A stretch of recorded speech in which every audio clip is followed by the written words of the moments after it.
हाल ही में एक प्रोग्राम आप लोगों ने यूट्यूब पे देखा होगा जिसमें एक सीआईए की फॉर्मर एक ऑफिसर, लेडी ऑफिसर जिसका नाम सारा एडम्स है, उसने एक बात बोली कि भारत जो है वो तालिबान को फंड करता है और तालिबान का प्रयोग करके वहाँ से जितने भी पाकिस्तान के स्पॉन्सर्ड कश्मीरी और खालिस्तानी टेररिस्ट हैं उनको मरवाता है। अब ये जो पूरा पॉइंट उसने बोला, उसके साथ साथ उसने एलेबोरेशन में ये बात भी करी कि भारत जो है बेसिकली पैसा तालिबान में मुल्ला दाऊद को देता है सबसे पहले, और दूसरा नाम जो उसने लिया वो था कि मुल्ला याकूब।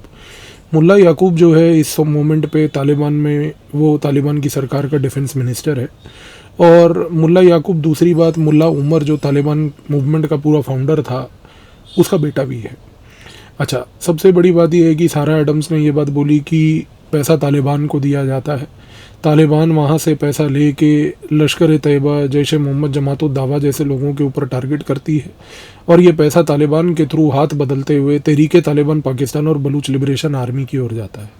अब ये सारे एस्पेक्ट्स जो हैं इनको आप एक एक करके डिकन्स्ट्रक्ट कीजिए तो आपको चीज़ समझ में आएगी। आज के इस वीडियो में मैं इसी चीज़ पर चर्चा करूँगा। सबसे पहली बात, जब हम तालिबान की बात करते हैं तो मैं अपने पुराने कई वीडियोस में ये बात बहुत स्पष्ट तरीके से कह चुका हूँ। मैंने एक किताब भी लिखी है जिस किताब का नाम ही तालिबान है और वो सारे ई-कॉमर्स के प्लेटफॉर्म्स पे ऑलरेडी एक किताब अवेलेबल भी है। मैं हमेशा से इस बात पे फर्म रहा हूँ, based on research, based on facts, कि तालिबान भारत का दुश्मन नहीं है।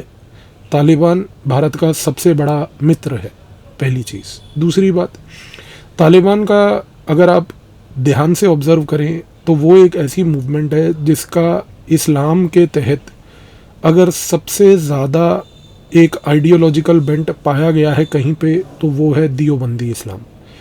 ये बात आज की डेट में कहना गलत नहीं होगा कि तालिबानीज़ जो हैं वो दियोबंदीज़ हैं। दूसरी बात, दियोबंदीज़, इनका ओरिजिन दियोबंद इस्लाम से होता है। 1867 में भारत के अंदर सहारनपुर में, उत्तर प्रदेश में, दियोबंद के शहर में एक मूवमेंट का गठन हुआ। इस मूवमेंट का गठन जब 1867 में हुआ तो इसको लॉन्च करने वाले दो बड़े महत्वपूर्ण व्यक्ति थे, जिसमें से मौलाना मोहम्मद कासिम नानोतावी, मौलाना राशिद मोहम्मद गंगोही। ये दो लोगों ने एक मूवमेंट चलाई जिसका नाम रखा गया दियोबंदी इस्लाम। ये दियोबंदी मूवमेंट इसलिए चली क्योंकि 1867 में ब्रिटिशर्स जब भारत में अपनी हुकूमत चला रहे थे उस समय वो हिंदू धर्म को, इस्लाम को, सिख धर्म को, इन सारे धर्मों को तोड़ना चाहते थे। हिंदू धर्म को तोड़ने के लिए ब्रिटिशर्स ने कास्ट कॉन्स्पिरेसी का पूरा खेल चला जो आज की डेट में भी पूरी सोसाइटी को जात पात में बांट चुका है, उसमें वो लोग सक्षम रहे। इस्लाम को उन्होंने बांटने की कोशिश करी, अलग अलग तरीक़ों से तोड़ने की कोशिश करी, लेकिन जो इस्लाम को तोड़ने की मुहिम चली उस मुहिम का रिवाइटलाइजेशन इस तरीके से हुआ कि दियोबंदी इस्लाम एक काउंटर मूवमेंट बनी ईस्ट इंडिया कंपनी और ब्रिटिश को अपोज करने के लिए। ब्रिटिशर्स को अपोज करने के लिए जब दियोबंदी इस्लाम का गठन हुआ तो दियोबंदी इस्लाम के जो मदरसे बने उन मदरसों में दियोबंदी के स्कॉलर्स ने दो चीज़ें बोली। उन्होंने सबसे पहले ये बात बोली कि हम इस्लाम में जितने भी डिविएशंस आज की डेट तक हुए हैं प्रॉफिट मोहम्मद से लेके अब तक, उन डिविएशंस के कारण एक ऐसी परिस्थिति पैदा हुई है कि ब्रिटिश आज की डेट में इस्लाम को नीचा दिखाने के काबिल बने हैं।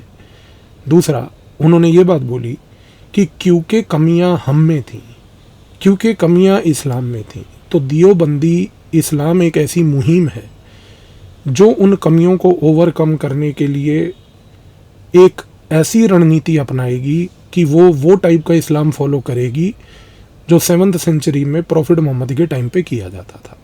दियोबंदी इस्लाम ने इन दो चीज़ों पे थ्रस्ट दिया। सबसे पहला कि भाई इस्लाम में कमी है, लेकिन इस्लाम की कमियां पूरी नहीं हो सकती केवल और केवल मॉडर्नाइजेशन से, अंग्रेजी भाषा सीखने से। और दूसरा, इस्लाम की कमियां दूर होंगी इस्लाम को ओरिजिनल फॉर्म में फॉलो करने से जो प्रॉफिट मोहम्मद के टाइम पे की गई थी 7वीं सेंचुरी के टाइम पे। ये मूवमेंट दियोबंद से होते हुए इतनी पॉपुलर हुई कि ये अफ़गानिस्तान तक जा पहुंची। अब ये अफ़गानिस्तान में इसलिए पहुंची क्योंकि अफ़गानिस्तान में पश्तून लोग रहते थे। आज की डेट में अगर आप अफ़गानिस्तान की डेमोग्राफी को देखें, पॉपुलेशन को देखें, तो वहाँ पर शिया और सुन्नी मुसलमान दो बड़े गुट हैं, लेकिन सुन्नी मुसलमान ज़्यादा हैं, शिया माइनॉरिटी हैं। सुन्नियों में अगर आप देखें तो अफ़गानिस्तान में सबसे बड़ी मात्रा में पश्तून हैं, दूसरे तजीक हैं, तीसरे उज़्बेक्स हैं, और अफ़गानिस्तान में एक छोटा सा शिया वर्ग है जिसको हम लोग हज़ारा कहते हैं, वो हज़ाराज़ है। सबसे डोमिनेंट अफ़गानिस्तान में पश्तून है। पश्तून्स जो डोमिनेंट कम्युनिटी थी अफ़गानिस्तान की, वो ब्रिटिश से बड़ी परेशान थी। ब्रिटिश हर एक छल कपट के तरीके से अफ़गानिस्तान के ऊपर कब्जा करके उसको काबू करना चाहते थे, लेकिन ब्रिटिशर्स अफ़गानिस्तान को अपनी हुकूमत में लाने के लिए नाकाम रहे। पश्तून्स ने बहुत अपोजिशन किया, पश्तून्स ने कभी उनकी बात नहीं मानी, और इसके बाद उन्होंने ब्रिटिश साम्राज्य को अफ़गानिस्तान को ऑक्यूपाई करने में पूरी कोशिश करते हुए उसको रोका। लेकिन जो ये पश्तून्स थे, इनके मन में भी एक चीज़ आई, मन में ये आया कि ठीक है, हमने ब्रिटिश हुकूमत को आने के लिए तो रोक दिया, वो तो हम लोगों ने, क्योंकि पश्तून्स थे, पठान्स थे, उन्होंने ब्रिटिशर्स को तोड़ तोड़ के मारा, लेकिन पश्तून्स के अंदर भी ये एक बात उठी कि ब्रिटिशर्स की इतनी जुर्रत कैसे हुई कि वो आके हमें कमज़ोर कर पाए। पश्तून्स भी जब उस समय इंट्रोस्पेक्शन कर रहे थे तो उनको एक चीज़ समझ आई कि कमी हमारे में थी, और जब ये कमी हमारे में थी का बात चल रही थी, यही कमी हमारे में थी वाला पॉइंट दियोबंद के स्कॉलर्स दियोबंद के मदरसे में बातचीत कर रहे थे। और जब ये दियोबंदीज़ जो दियोबंद सहारनपुर से होते हुए अफ़गानिस्तान पहुँचे, पश्तून लोगों से मिले, उन्होंने पश्तून्स को भी ये बात बोली कि कमी हमें एकजुट होना पड़ेगा। तो तुरंत ये पश्तून्स को दियोबंदी इस्लाम बड़ा प्रॉमिसिंग लगा। इसीलिए वो पश्तून्स जो अफ़गानिस्तान के थे, जो वैसे तो ट्राइबल थे, उन सारे ट्राइबल्स ने दियोबंदी इस्लाम और उसके प्रिंसिपल्स को अपनाना शुरू किया। लेकिन एक चीज़ मत भूलिएगा कि पश्तून्स जो थे, क्योंकि वो ट्राइबल लोग थे, उन ट्राइबल लोगों की अपनी प्रैक्टिस थी, और वो प्रैक्टिस थी पश्तून वाली कोड, एक ऐसा कोड जो कि इस्लाम के गठन होने से भी पुराना है। तो उस समय इन पश्तून्स जो थे, इन्होंने एक निर्णय लिया कि हम दियोबंदी इस्लाम में मानेंगे, और हम साथ ही में अपने पश्तून वाली कोड जो कि इस्लाम के गठन होने से पुराना है, उसको भी मानेंगे। तो अफ़गानिस्तान में जो पश्तून हैं आज की डेट में भी वो दियोबंदीज़ भी हैं, और वो अपने पश्तून वाली कोड को भी मानते हैं। अब दूसरी बात, सबसे बड़ी चीज़ ये है कि जितने भी ये दियोबंदी हैं, ये दियोबंदी आज की डेट में इस्लाम को फॉलो करना चाहते हैं, और वो भी वो टाइप का इस्लाम जो कि प्रॉफिट मोहम्मद ने 7th सेंचुरी में फॉलो किया था। लेकिन सबसे बड़ी बात ये है कि आज की डेट में अगर आप मिडल ईस्ट में देखें, खास करके सऊदी अरेबिया में, तो सऊदी अरेबिया में भी कुछ मुसलमान यही बात करते हैं कि हम इस्लाम वही फॉलो करेंगे जो प्रॉफिट मोहम्मद ने किया था। सबसे बड़ी बात यह है कि उन मुसलमानों को सलाफ़ी कहा जाता है।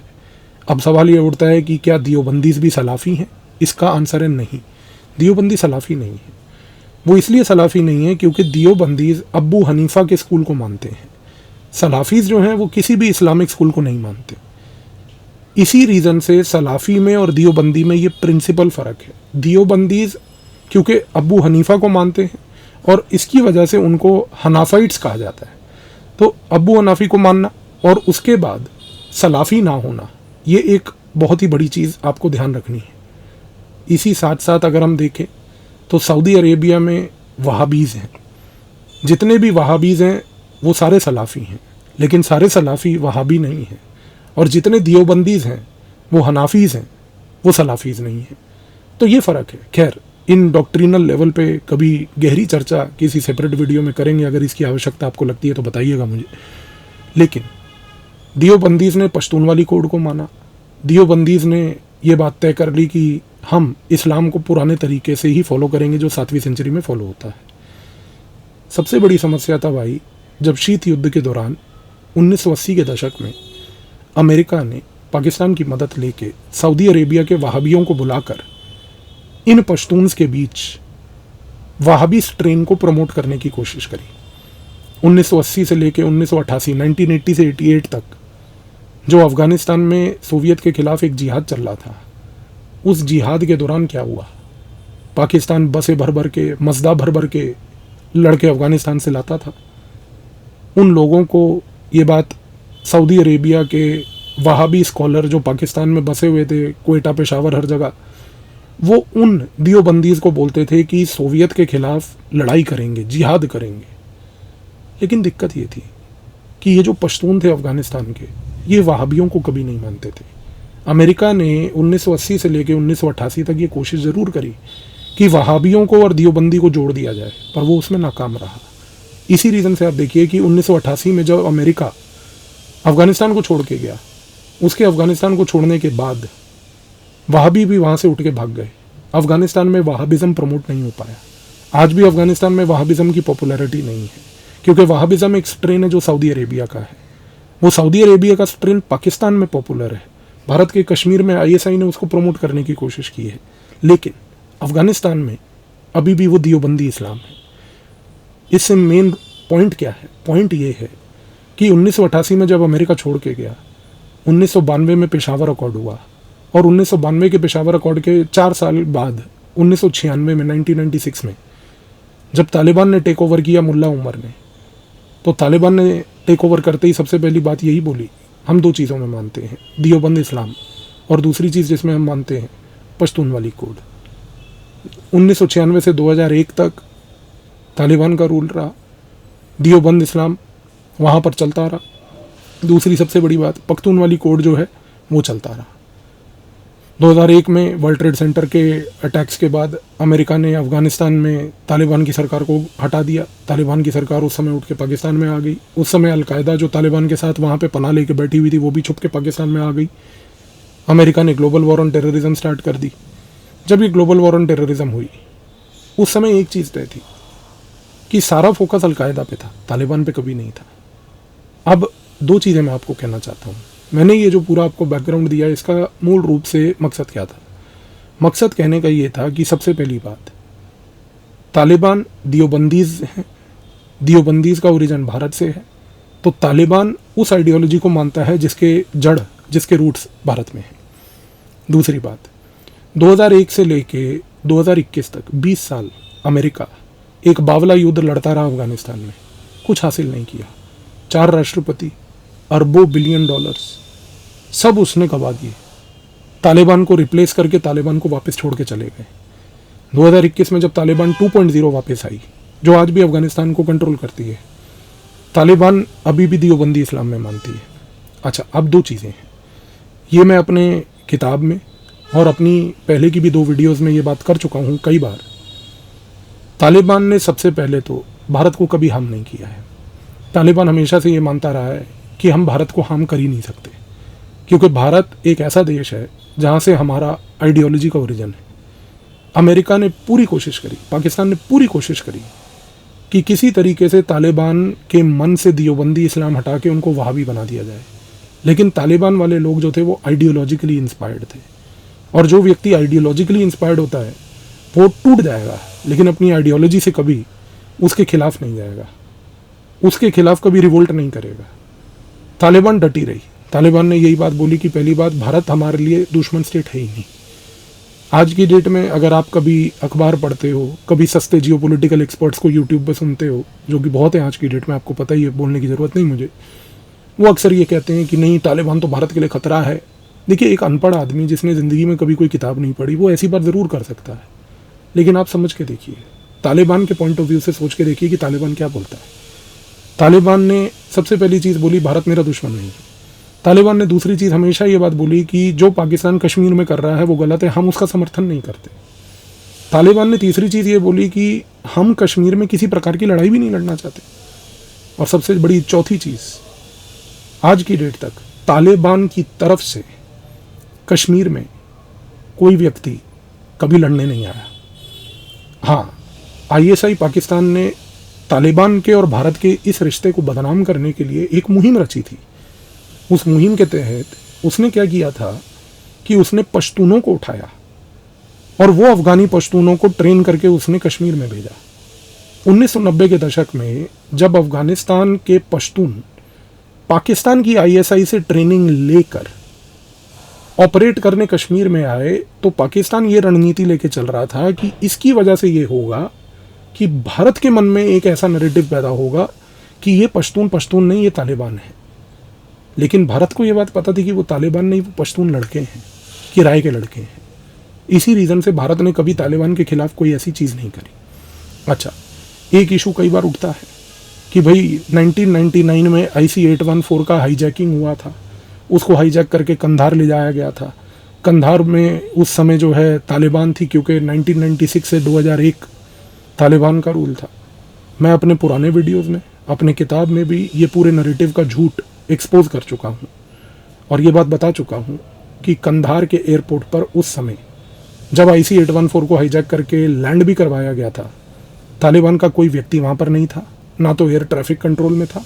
वो पूरा एयरपोर्ट उस समय पहली बात तो ISI के कंट्रोल में था, और दूसरी बात ISI चाहे उस समय कंधार एयरपोर्ट को कंट्रोल करके IC-814 को लैंड करवा रही थी, लेकिन तालिबान ने ये बात बोल दी थी कि एक भी भारतीय की मौत हमारे कंधार के सॉइल पे नहीं होनी चाहिए, क्योंकि यदि हुई तो उन्होंने ISI को धमकी दे दी थी कि फिर जो खून की बारिश होगी उसमें आपके भी लोग मारे जाएंगे। इसी रीज़न से आप देखिए कि आज तक वो IC-814 का एक जो झूठा नैरेटिव फैलाया जाता है कि नहीं उसमें तालिबान इन्वॉल्व था, इससे बड़ा झूठ कुछ नहीं है। खैर, उसके लिए एक सेपरेट वीडियो बनाई हुई है मैंने, ऑपरेशन तालिबान करके, और उसका लिंक डिस्क्रिप्शन में भी दिया हुआ है। एक IC-814 के ऊपर भी वीडियो बनाई है, उसका भी लिंक डिस्क्रिप्शन में दिया है। दोनों को जरूर देखिएगा, वो पूरी स्टोरी पढ़ के आपको सुन के क्लियर हो जाएगी चीज़। अब ये चीज़ तो तय है, तालिबान भारत का दुश्मन नहीं है, तालिबान भारत के साथ है, भारत तालिबान के साथ है। हाँ, सवाल ये उठता है कि भाई तालिबान आज की डेट में बहुत अत्याचार कर रहा है। एक ये नया नैरेटिव है, ये नैरेटिव भी ज़्यादातर अमेरिका से ओरिजिनेट करता है, जो अपने आप को सो कॉल्ड ह्यूमन राइट्स और वुमेन राइट्स के बड़े प्रोटेक्टर मानते हैं अपने आप को। वो कहते हैं कि भाई तालिबान जो है औरतों के खिलाफ है, तालिबान औरतों की पढ़ाई के खिलाफ है, औरतों के ऊपर अत्याचार कर रहा है। मैं दो चीज़ें बोलूँगा। पहली चीज़, तालिबान देवबंदी है, तालिबान पश्तूनवाली कोड को मानता है। अगर आप पश्तूनवाली कोड को कभी पढ़ के देखते हैं या किसी अफगानी पश्तून से बात करते हैं जो कि एक बड़ा वरिष्ठ स्कॉलर इंटेलेक्चुअल है, जिसके पास पश्तूनवाली कोड की नॉलेज है, वो आपको एक बात बताएगा कि पश्तूनवाली कोड में दो चीज़ें लिखी हैं कि पहली, औरतों को किसी प्रकार की प्रॉपर्टी की इनहेरिटेंस पश्तूनवाली कोड में उस ट्राइबल सोसाइटी में परमिटेड नहीं है। दूसरा, सबसे बड़ी चीज़, पश्तूनवाली कोड जो कि एक ट्राइबल कोड है, उसमें यह भी लिखा है कि औरतों को शिक्षा का दर्जा नहीं देना चाहिए। देखिए, अब आप कहेंगे कि ये दोनों चीज़ें गलत हैं, ये आपका नज़रिया है। वो एक ट्राइबल सोसाइटी है, उस ट्राइबल सोसाइटी का अपना नज़रिया है।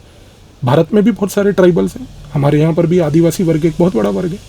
आज की डेट में यदि वो आदिवासी वर्ग कोरोना काल के दौरान अगर बाहर आके उसने कोरोना के टीके नहीं लगवाए, तो क्या आप ये कहेंगे कि भाई वो जो आदिवासी भारत के थे उनको कोरोना हो जाएगा? हमने तो नहीं सुना भारत में किसी भी बड़े आदिवासी वर्ग में कोरोना तो इनफैक्ट फैला ही नहीं, ना किसी की कोरोना में कोई इतनी बड़ी हत्याएं, मौत हुई कि उसको लेके कि भाई बहुत बड़ा न्यूज़ आइटम भी बना हो। ये तो चीज़ कभी भी नहीं। हर ट्राइबल ग्रुप का अपना एक तरीका होता है जीने का, वो अलग है, उनका पश्तूनवाली कोड अलग है। आप उससे डिफर कर सकते हैं, पर आप अपना ओपिनियन उन पर इम्पोज नहीं कर सकते। आप ये नहीं कह सकते कि नहीं, औरतों को शिक्षा देनी चाहिए।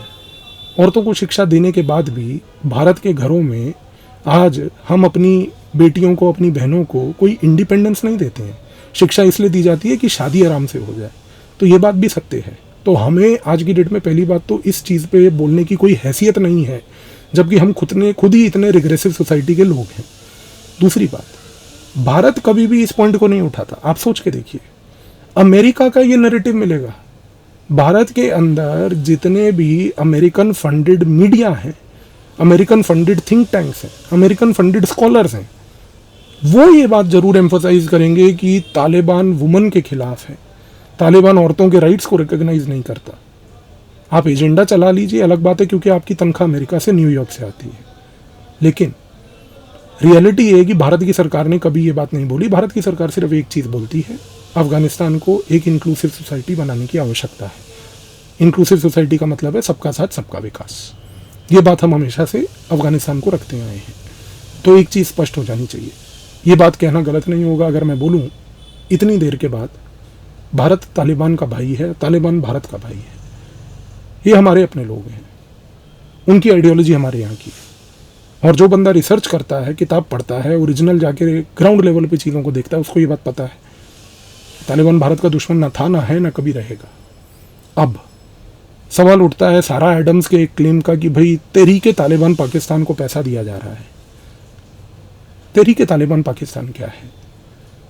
2001 में अमेरिका ने अफगानिस्तान के ऊपर इन्वेजन किया। इस इन्वेजन के बाद अफगानिस्तान में अलकायदा थी, तालिबान थी, ये दोनों उठ के पाकिस्तान आ गए। पाकिस्तान में जब ये दोनों आए तो 2001 से लेकर 2006 तक अमेरिका बम्बार्डमेंट करता रहा पाकिस्तान में, अलकायदा को इधर उधर टारगेट करता रहा। पर अलकायदा के उस समय का लीडर ओसामा बिन लादेन उसको मार नहीं पा रहा था। उसको ये बात पुख्ता इंटेलिजेंस के थ्रू मिलनी शुरू हो गई कि ओसामा बिन लादेन पाकिस्तान में ही छिपा है। 2006 में उस समय अमेरिका ने पाकिस्तान को एक अल्टीमेटम दे दिया। अल्टीमेटम ये दिया कि आप अगर हमें अलकायदा की डे टू डे लेवल की इंटेलिजेंस नहीं देंगे, हमें नहीं बताएंगे कि उनके लोग कहाँ छिपे हैं, क्या कर रहे हैं, तो हम आपके ऊपर बम गिराएंगे। पाकिस्तान इस चीज़ को अफोर्ड नहीं कर सकता था। 2006 से पाकिस्तान ने ये इंटेलिजेंस अलकायदा की डे टू डे लेवल पे कि कौन से अलकायदा के सेल्स कहाँ हैं, कहाँ छिपे हैं, अमेरिका को देनी शुरू करी। ये जो CIA और ISI का कोलैबोरेशन 2006 से स्टार्ट हुआ, इस कोलैबोरेशन से अलकायदा के ऊपर बहुत टारगेट होना शुरू हुआ। अलकायदा ने 2007 में इस चीज़ का बदला लेने की कोशिश करी। 2007 में अलकायदा ने ये बोला कि ठीक है, आप अगर हमारी इंटेलिजेंस देंगे और तालिबान को बचाएंगे और तालिबान को कुछ नहीं होने देंगे तो फिर हम बदला लेंगे। 2007 में अलकायदा ने जो पाकिस्तान के अंदर बैठी थी, उसने अपने आप को पहली बात तो 2 हिस्सों में बांट लिया। पहला हिस्सा था जिसमें अलकायदा ने बोला कि हम एक ग्लोबल अलकायदा का हिस्सा रहेंगे जिसमें चंद लोग रहेंगे, और दूसरा उसने कहा कि जो मेजॉरिटी अलकायदा के लोग हैं उनको अब हम बांट देंगे अलग अलग ग्रुप्स में। 2007 में अलकायदा ने छोटे छोटे ग्रुप्स पाकिस्तान में क्रिएट करे। उसमें से एक ग्रुप था बजौर तालिबान, एक ग्रुप था स्वत तालिबान, एक ग्रुप था पंजाब तालिबान, एक ग्रुप था सिंधी तालिबान, एक ग्रुप था सिराइकी तालिबान, एक ग्रुप था जिसका नाम उन्होंने रखा पाकिस्तान तालिबान, और ये पाकिस्तान तालिबान का दूसरा नाम था तहरीके तालिबान पाकिस्तान। अब सबसे बड़ा सवाल, अलकायदा ने जानबूझकर अपने मेंबर्स को 2 ग्रुप्स में बांटा। एक जो कोर अलकायदा था जिसका वो लीडर ओसामा बिन लादेन था, अल जवारी था उस समय भी, और दूसरा बाकी सारी मैन पावर को डिस्पर्स करके इन छोटे छोटे ग्रुप्स में बांट दिया।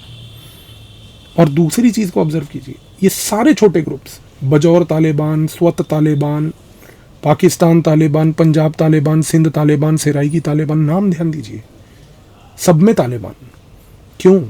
इससे कंफ्यूजन पैदा होगा, क्योंकि एक थी अफगान तालिबान जिसको हम तालिबान कह रहे थे, और अब ये बन गए इतने सारे अलग तालिबान। पाकिस्तान इंटेलिजेंस दे रही थी अमेरिका को 2006 से अलकायदा की, तालिबान की नहीं। अब क्या हुआ कि जब से ये मल्टीपल तालिबान के ग्रुप्स बन गए, इन मल्टीपल ग्रुप्स की वजह से एक चीज़ तय हो गई कि अब अमेरिका को टारगेट करने में कंफ्यूजन हुआ। अब उसको ये नहीं समझ आ रही कि ये पाकिस्तान तालिबान में कौन है। इसमें कहीं अफगान तालिबान के तो लोग नहीं, क्योंकि वो तो हमारे दुश्मन ही नहीं है, हमें तो उनको टारगेट भी नहीं करना। ये बजौर तालिबान में कौन है, ये तहरीके तालिबान पाकिस्तान में कौन है, सिंधी तालिबान में कौन है, कंफ्यूजन पैदा हो गया। इन सारे छोटे छोटे तालिबान के जो ग्रुप्स बने थे, इनमें से सबसे महत्वपूर्ण जो ग्रुप था वो था तहरीके तालिबान पाकिस्तान उर्फ पाकिस्तान तालिबान। एक चीज़ आपको क्लियर हो जानी चाहिए, पाकिस्तान तालिबान आज की डेट में एक अलकायदा का ब्रेकअवे ग्रुप है। पाकिस्तान तालिबान जो है, जो अलकायदा का एक ब्रेकअवे ग्रुप है, उसका ऑब्जेक्टिव सिर्फ एक है, वो पाकिस्तान को सबक सिखाना चाहता है, क्योंकि पाकिस्तान ने अलकायदा की इंटेलिजेंस, अलकायदा की इंफॉर्मेशन CIA को दी 2006 से। पाकिस्तान तालिबान आज की डेट में एक ग्लोबल जिहाद नहीं लड़ रहा है, एक रीजनल जिहाद नहीं लड़ रहा है, कश्मीर में जिहाद नहीं लड़ रहा है, वो पाकिस्तान में जिहाद लड़ रहा है। ध्यान दीजिए, पाकिस्तान तालिबान पाकिस्तान आर्मी से लड़ रहा है, पाकिस्तान तालिबान पाकिस्तान की स्टेट से लड़ रहा है। उसका ऑब्जेक्टिव है कि पाकिस्तान की आर्मी को सबक सिखाया जाए जिसने हमें बिट्रे किया, धोखा दिया। पाकिस्तान तालिबान, तहरीके तालिबान पाकिस्तान का एक ही उद्देश्य है, वो पाकिस्तान की आर्मी और उसकी इंटेलिजेंस ISI को टारगेट करता है। अब दूसरी चीज देखिए, अगर तहरीके तालिबान पाकिस्तान पाकिस्तान की आर्मी और ISI को टारगेट करेगा, तो पाकिस्तान की आर्मी और पाकिस्तान की ISI तहरीके तालिबान को टारगेट करेगी। तहरीके तालिबान पाकिस्तान को टारगेट करने के लिए, यानी कि पाकिस्तान तालिबान को टारगेट करने के लिए पाकिस्तान की और आर्मी क्या करेगी? पाकिस्तान की आर्मी अपने बनाए हुए कश्मीरी आतंकवादी संगठनों का प्रयोग करेगी। पाकिस्तान की ISI कश्मीर में बनाए हुए लश्कर तैयबा, जैश ए मोहम्मद, अल बद्र, इन जैसे संगठनों का प्रयोग करेगी तहरीके तालिबान पाकिस्तान को टारगेट करने के लिए। तो बाय डिफ़ॉल्ट चीज़ को देखिए, अगर तहरीके तालिबान पाकिस्तान आर्मी को टारगेट करेगी, जो उसने करना है 2007 से शुरू किया, तो 2008 से ISI ने और पाकिस्तान आर्मी ने लश्कर तैयबा, जैश ए मोहम्मद, जमात-उद-दावा, मरकाज़-उद-दावा वल इरशाद, साथ में अल बद्र मुजाहिदीन, इन सारे संगठनों का प्रयोग करके तहरीके तालिबान पाकिस्तान को टारगेट करना शुरू कर दिया। यानी कि तहरीके तालिबान पाकिस्तान के अब नए दुश्मन पैदा हो गए। यदि अभी तक अगर उसका दुश्मन केवल और केवल मान लीजिए कि पाकिस्तान की आर्मी और इंटेलिजेंस थी, तो अब पाकिस्तान और आर्मी की इंटेलिजेंस के साथ साथ उन्हीं के बनाए हुए संगठन जिनका प्रयोग किया जा रहा था पाकिस्तान तालिबान को टारगेट करने के लिए, वो भी उसके दुश्मन बन गए। लेकिन एक समस्या ये आई कि पाकिस्तान के अंदर रह के पाकिस्तान की आर्मी के ऊपर और ISI के ऊपर अटैक करने के लिए आपको एक बेस भी चाहिए। 2013-14 से तहरीके तालिबान पाकिस्तान ने एक बड़ा महत्वपूर्ण काम किया। उसने अपनी आइडियोलॉजी में एक शिफ्ट दिखाया, बदलाव दिखाया। बदलाव क्या था? उसने पाकिस्तान के अंदर उन लोगों को चुनना शुरू किया जो पाकिस्तान आर्मी के खिलाफ, पाकिस्तान की सरकार के खिलाफ और ISI के खिलाफ थे। तहरीके तालिबान पाकिस्तान को दो बड़े महत्वपूर्ण संगठन और ग्रुप्स मिले।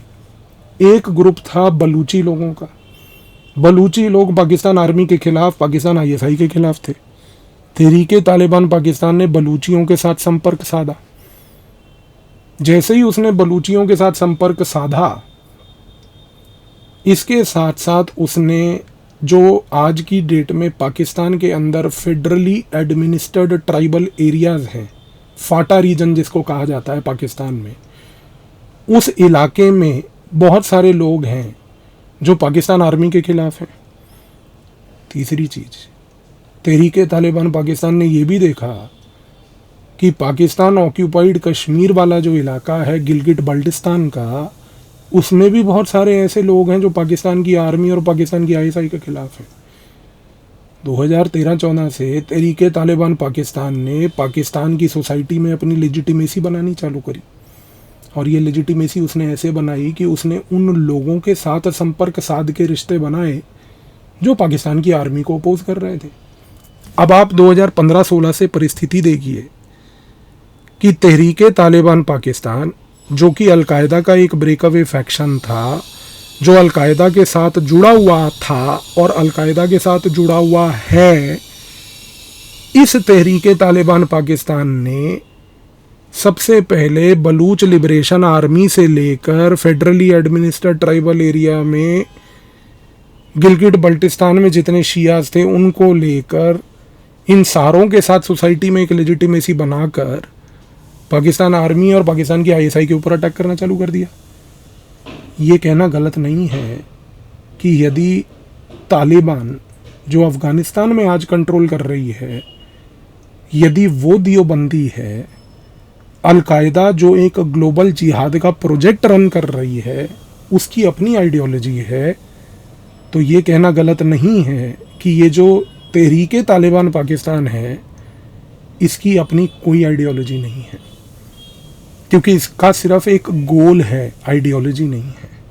और गोल है कि मुझे पाकिस्तान आर्मी को टारगेट करना है, और इस गोल को इसलिए टारगेट करना है क्योंकि अब तहरीके तालिबान पाकिस्तान के लोग दो चीज़ें कहते हैं। पहला कि भाई हम अमेरिका का साथ देने वाली इस पाकिस्तान आर्मी को एक सबक सिखाना चाहते हैं, और दूसरा वो ये कहते हैं कि हम पाकिस्तान में शरिया लगाना चाहते हैं।